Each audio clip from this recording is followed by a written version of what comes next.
Hi viewers, welcome to multi info Tamil. இன்னைக்கு நம்ம கத்துக்க போற வேர்ட் என்டெவர். ENDEAVOUR. இதனுடைய தமிழ் மீனிங் பெருமுயற்சி, இங்கிலீஷ் மீனிங் அட்டெம்ப்ட். என்டெவர் நவுனாவும் யூஸ் ஆகும், வேர்பாவும் யூஸ் ஆகும். என்னோட கோலை ரீச் பண்ண நான் பெருமுயற்சி செஞ்சுக்கிட்டு இருக்கேன், இந்த எக்ஸாமை கிளியர் பண்ண நான் பெருமுயற்சி செய்யறேன்னு சொல்லும் போது நவுனா யூஸ் ஆகும்.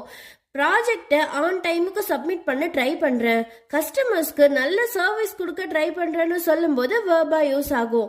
அதாவது நான் எஃபர்ட் போடுறேன்னு சொல்லும்போது நவுனா யூஸ் ஆகும், ட்ரை பண்ணுறேன்னு சொல்லும்போது வேர்பா யூஸ் ஆகும். இப்போ இந்த வேர்டை வச்சு நம்ம ஒரு எக்ஸாம்பிள் சென்டென்ஸ் பார்க்கலாமா? Her endeavor to learn a new language was impressive. புதிய மொழியை கற்றுக்கொள்வதற்கான அவரது பெருமுயற்சி சுவாரஸ்யமாக உள்ளது. இதே மாதிரி உங்களுக்கு வேற ஏதாவது ஒரு வேர்டோட எக்ஸ்பிளனேஷன் வேணும்னா அது என்ன வேர்டுன்னு கமெண்ட் பாக்ஸில் கமெண்ட் பண்ணுங்க. வீடியோக்கு லைக் பண்ணுங்க, உங்க ஃப்ரெண்ட்ஸ் அண்ட் ஃபேமிலிக்கு ஷேர் பண்ணுங்க. மல்டி இன்ஃபோ தமிழை சப்ஸ்கிரைப் பண்ணுங்க. Endeavor with passion, succeed with purpose. Thank you.